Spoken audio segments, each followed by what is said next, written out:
A very good evening my dear students of class 9th।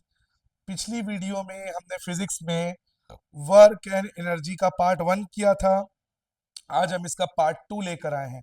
Last video में मैंने आपको work, positive work, negative work, zero work, energy, force, kinetic energy और उसके work problems कराए थे। आज हमारा जो टॉपिक है पहला, वो है बच्चों पोटेंशियल एनर्जी, जिसको हम स्टोर्ड एनर्जी भी कह सकते हैं। पोटेंशियल एनर्जी या फिर स्टोर्ड एनर्जी, ये दोनों हम कह सकते हैं। The energy which is unused, the energy which is unused, ये वो फॉर्म ऑफ एनर्जी है जो अभी यूज नहीं हुआ। इसे कहते हैं बच्चों पोटेंशियल एनर्जी। फॉर एग्जाम्पल, जो बो एंड एरो होता है, जो तीर कमान होता है, उसमें हम ऐसे खींच के रखें, जो स्ट्रिंग है बो का, उसको हम टेंशन में रखें, तो अभी तक हमने तीर को छोड़ा नहीं है, कमान को हमने होल्ड करके रखा है, तो वो पोटेंशियल एनर्जी है। जैसे जब बहुत हाइट से जब पानी गिराया जाता है टरबाइन पे, तो टरबाइन रोटेट होने लगता है, जिससे इलेक्ट्रिसिटी प्रोड्यूस होती है। तो वो जो पानी अभी गिरा नहीं है, अभी होल्ड पे है, वो है पोटेंशियल एनर्जी। एक बहुत बड़ा ईंटा हमने उठा के अपने हाथ में रखा है, स्टोन या चट्टान, रॉक, और नीचे गीली मिट्टी है अभी, लेकिन हमने उसको गिराया नहीं है, तो वो कौन सा एनर्जी है? Potential energy. क्लास में आप लोगों ने बचपन में वो गेम खेला होगा, अभी भी खेलते होंगे, वो गले के पीछे रबर बैंड को लेके ऐसे मारना, जिससे लगता है। तो अगर हमने उसको खींच के रखा है, तो अभी हमने उसको रिलीज नहीं किया है, तो वो है पोटेंशियल एनर्जी। जो स्प्रिंग होता है, स्प्रिंग को हमने ऐसे होल्ड करके रखा है, अभी छोड़ा नहीं है, वो भी कौन सा एनर्जी है? Potential energy. तो जनरली पोटेंशियल एनर्जी वो एनर्जी होता है जो यूज नहीं हुआ, विच इज अनयूज्ड।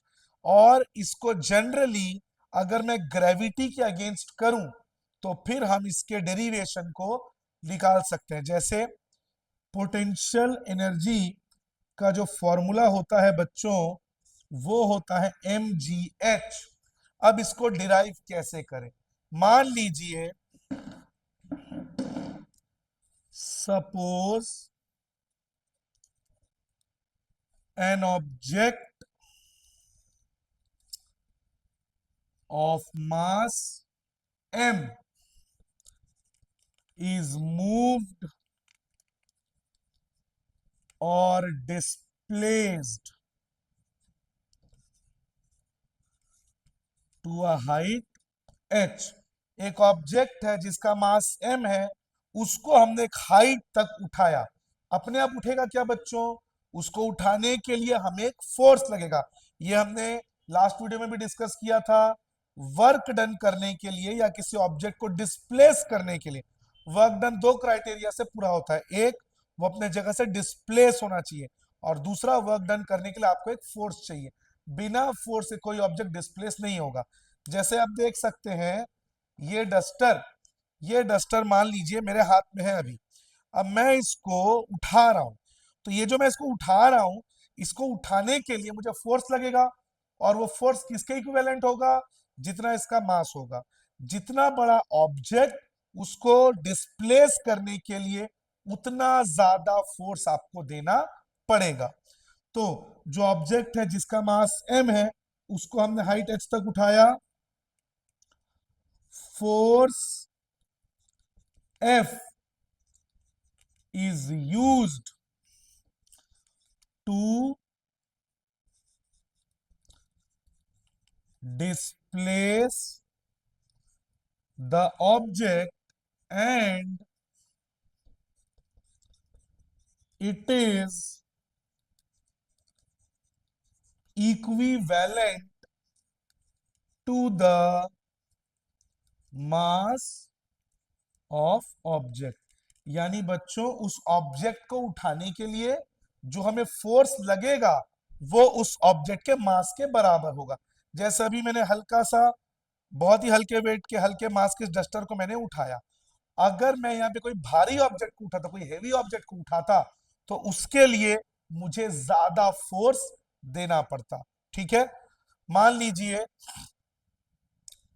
ये वो ऑब्जेक्ट है, ठीक है, इसका मास जो है वो m है, और इसको हमने ये जो डिस्प्लेस किया नीचे से ऊपर लेके गए, ये जो डिस्टेंस है जिसमें इसको डिस्प्लेस किया गया वो h है, और इसको उठाने के लिए हमें फोर्स लगा which is equal to mass of the object. आप यहां पे वर्क डन अगेंस्ट ग्रेविटी कर रहे हो, तो your force will be equal to mg। Why mg? The product of mass and acceleration due to gravity. Why? Because the work done is against gravity. Gravity object को नीचे खींचेगा और आप force लगा के उसको ऊपर खींच रहे हो, तो आप जो वर्क डन कर रहे हो, आप जो फोर्स दे रहे हो, it will be directly proportional to the product of mass and the gravity, acceleration due to gravity। जितना ऑब्जेक्ट का मास होगा और आपको उतना ही फोर्स देना पड़ेगा, और जितना भारी होगा, जितना ज्यादा मास होगा, आपको ग्रेविटी के अगेंस्ट उतना ज्यादा फोर्स देना पड़ेगा ताकि आप उसको अपलिफ्ट कर सको। ठीक है, अब we know work done is equal to force into displacement. ये हमने लास्ट वीडियो में भी पढ़ा था। तो W equal to F into S। अब यहां पे बच्चों F किसके बराबर हो गया है? mg। और ग्रेविटी के अगेंस्ट जब हम कोई भी काम करते हैं तो जो डिस्टेंस होता है जिसको हम S से डिनोट करते हैं वो h हो जाता है। यानी when you are doing a work against gravity, then your distance और displacement that is denoted by S gets converted to height, that is the h। S becomes h, so work done is equal to mg h, means the potential energy which is equal to the work done। जितना energy आप दोगे उतना ही work done होगा, तो the work done और the potential energy will be equal to mgh। mg which is also known as, when the product of m and g is equal to Newton, यानी कि जो m into जी है बच्चों वो ऐसे निकलता है m इंटू जी, यानी कि Newton is known as m g. तो ध्यान रखिएगा बच्चों ये चीज। अगर पोटेंशियल एनर्जी की मैं बात करूं, इसका मतलब ये वो एनर्जी है जो यूज नहीं हुआ है। Remember one more time, the energy which is unused उसे हम कहते हैं potential energy. Now we have taken an object which is of mass m and it is moved और displaced to a height h। इसको हम एक height तक uplift कर रहे हैं, यानी आप जो वर्क डन कर रहे हैं वो आप अगेंस्ट ग्रेविटी कर रहे हैं, ग्रेविटी के अगेंस्ट जा रहे हैं। और it will require a force, अपने आप तो ऑब्जेक्ट अपलिफ्ट नहीं होगा, it will require a force which will be equal to the mass of object and acceleration due to gravity। यानी जो फोर्स आप लगाएंगे ऑब्जेक्ट को अपलिफ्ट करने के लिए वो उसके मास और एक्सेलरेशन ड्यू टू ग्रेविटी का जो प्रोडक्ट होगा उसके इक्विवेलेंट होगा। ठीक है, ये मेरा ऑब्जेक्ट जिसको मैंने हाइट h डिस्टेंस में अपलिफ्ट किया, डिस्प्लेस किया, तो वर्क डन का फॉर्मूला फोर्स इनटू डिस्प्लेसमेंट। मैंने बताया था वर्क डन में दो क्राइटेरिया होता है, एक ऑब्जेक्ट को अपनी जगह से डिस्प्लेस होना पड़ेगा और दूसरा अपने आप डिस्प्लेस नहीं होगा, उसके लिए आपको फोर्स चाहिए होगा। तो work done will be equal to force into displacement. Work done is W, force F, displacement S। Force will be equivalent to the mg because you are doing the work against gravity, तो gravity m into g s h, because gravity में जो displacement है s वो h के equivalent हो जाता है, तो W equal to mg h। तो your potential energies derivation is mg h। समझ गए? और एक बात, mg को न्यूटन भी बोलते हैं। जैसे मान लीजिए अगर लिखा है 200 न्यूटन, इसका मतलब बच्चों mg आपका 200 है, ये ध्यान रखिएगा। लेकिन अगर आपका मास दिया है 40 केजी और आपका mg नहीं है, तो फिर g का वैल्यू क्या लेते हैं कैलकुलेशन के लिए, 10 या 9.8, तो मैंने 10 ले लिया, तब mg हो जाएगा 40 इंटू 10, 400 न्यूटन। तो ध्यान रखिएगा बच्चों, अगर न्यूटन है तो वो mg दिया हुआ है, लेकिन अगर मास केजी में दिया है तो उसे g से इंटू करके आप न्यूटन में कन्वर्ट करेंगे वर्ड प्रॉब्लम्स के लिए। ठीक है, इसका स्क्रीनशॉट ले लीजिए। नेक्स्ट, अब आगे बच्चों हमने बचपन से पढ़ा हुआ है, energy can neither be created nor can be destroyed. Energy ना बनाई जा सकती है ना डिस्ट्रॉय की जा सकती है।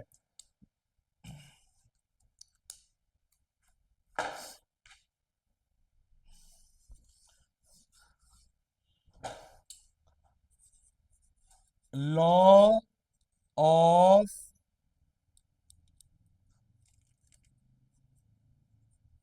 कंजर्वेशन ऑफ एनर्जी क्या कहता है बच्चों ये law? Energy can neither be created nor can be destroyed, but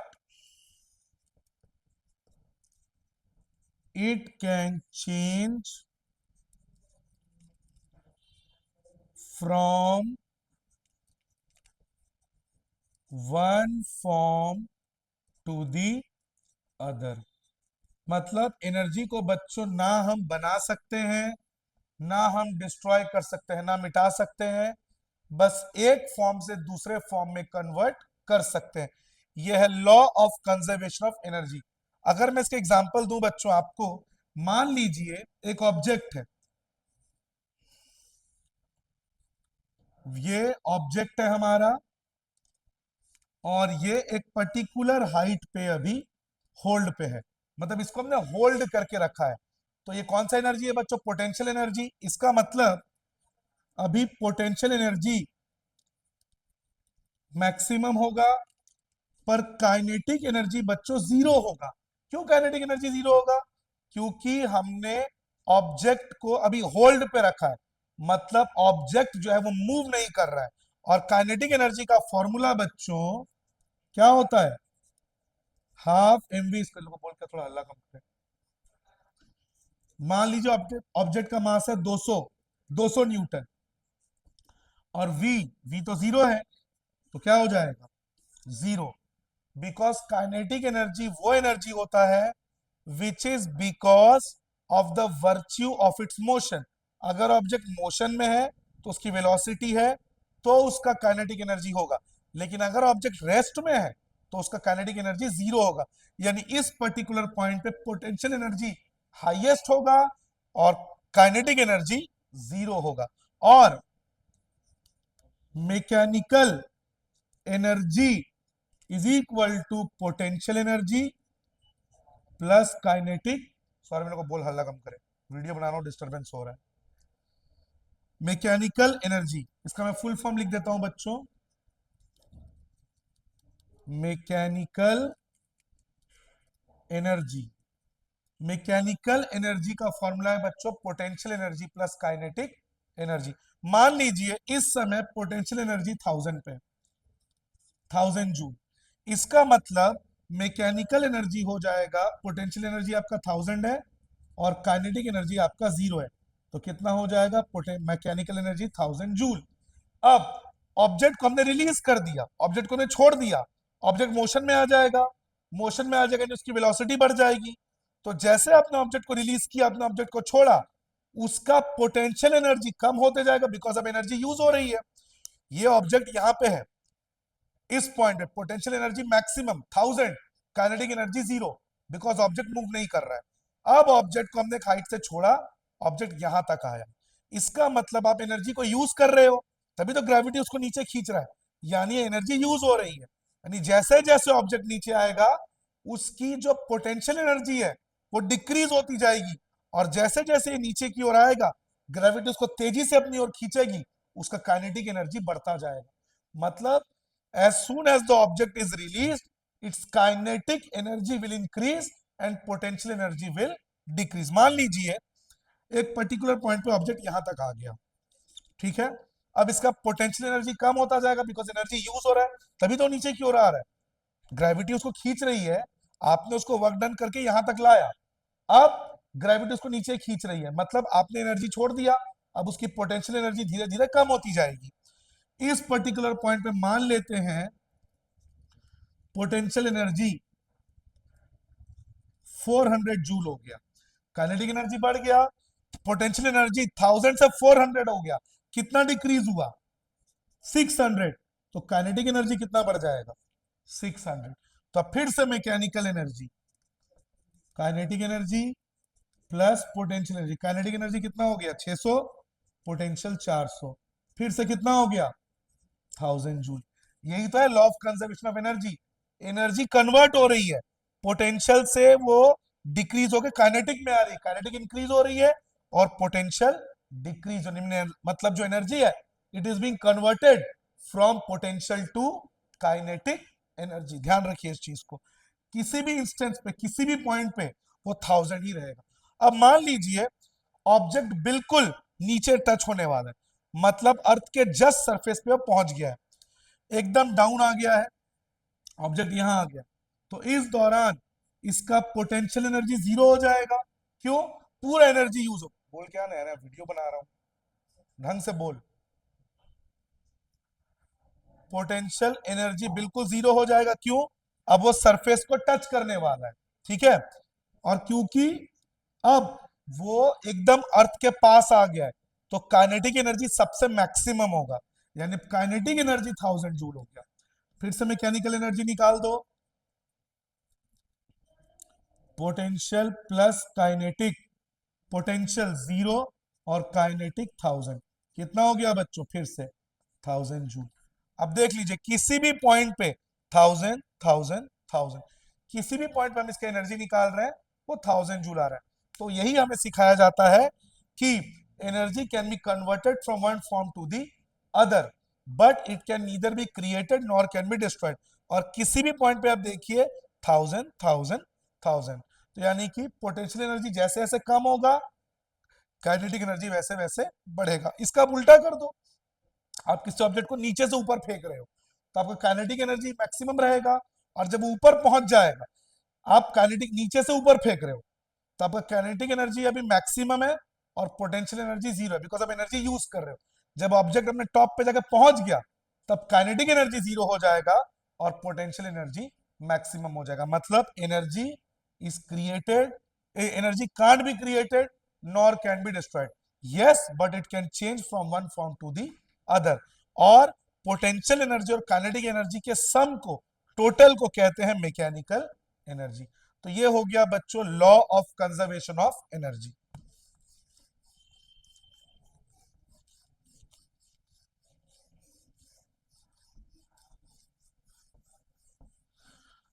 अब बच्चों इस लेसन का लास्ट टॉपिक है पावर। पावर का मतलब होता है rate of doing work, means how fast और how slow work is being done, कितनी तेजी से या कितने धीरे काम होता है। पावर का SI unit, standard unit James Watt के नाम पे रखा गया है, वॉट। जैसे मान लीजिए एक साइकिल है, 10 किलोमीटर जाना है, तो साइकिल उस डिस्टेंस को कवर करने में ज्यादा टाइम लेगी, लेकिन वहीं कोई गाड़ी है उस काम को करने के लिए कम टाइम लेगी। मतलब गाड़ी के अंदर पावर ज्यादा है और साइकिल के अंदर पावर कम है। ऑफ रोडिंग के लिए हम लोग ऐसी गाड़ियां लेते हैं जिसके इंजन का हॉर्स पावर बहुत ज्यादा होता है। मतलब पहाड़ में चढ़ने के लिए नॉर्मल गाड़ी को समय भी ज्यादा लगेगा और शायद वो टास्क को पूरा भी ना कर पाए, क्योंकि आपको गाड़ी को ग्रेविटी के अगेंस्ट चढ़ाना है। लेकिन जो भारी गाड़ियां होती है, जो ऑफरोडिंग गाड़ियां होती है, वो उसी टास्क को पहाड़ में एकदम आसानी से ऊपर चढ़ लेती है। मतलब उनके इंजन का जो हॉर्स पावर है वो बहुत ज्यादा है। जैसे मान लीजिए दो बच्चों को काम दिया गया कि आपको 5 बोरी चावल को यहाँ से 4th फ्लोर में लेके जाना है। एक बच्चा थोड़ा सा वीक है, एक बच्चा बहुत ही स्ट्रांग और पावरफुल है। तो वो वीक बच्चा हो सकता है उस काम को करने में हाफ एन आवर ले ले, 30 मिनट्स ले ले, और वहीं वो स्ट्रांग बच्चा उस काम को करने के लिए 20 मिनट्स ले। मतलब बच्चे का, जो स्ट्रांग बच्चा था, उसका पावर ज्यादा है। How much time you are taking to perform a work is known as power. Means how fast your energy is being converted. अभी जैसे बच्चा खड़ा है चावल बोरी लेके, तो उसके अंदर पोटेंशियल एनर्जी है।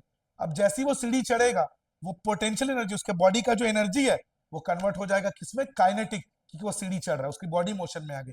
अब वो कितनी तेजी से, जैसे नॉर्मल बच्चा है, वीक बच्चा, वो हाफ जाएगा। मतलब उसकी बॉडी में पोटेंशियल एनर्जी से काइनेटिक एनर्जी में कन्वर्ट होने में टाइम ले रहा है। लेकिन जिसकी पावर ज्यादा है, वो कम टाइम में अपनी एनर्जी को कन्वर्ट कर लेगा। और पावर का फॉर्मूला होता है बच्चों, work done upon time. Work done अगर काइनेटिक एनर्जी है तो हाफ mv² अपॉन टाइम, और अगर पोटेंशियल एनर्जी है mgh अपॉन टाइम। सवाल यह, वर्क डन ग्रेविटी के अगेंस्ट कर रहे हो वर्टिकली या हॉरिजॉन्टल कर रहे हो, तो इसे हम कहते हैं पावर। तो आज के लिए बस इतना ही बच्चों। अब अगले पार्ट में हम इसके वर्ड प्रॉब्लम्स, पोटेंशियल एनर्जी के वर्ड प्रॉब्लम्स, पावर के वर्ड प्रॉब्लम्स और law of conservation mechanical energy के वर्ड प्रॉब्लम्स करेंगे।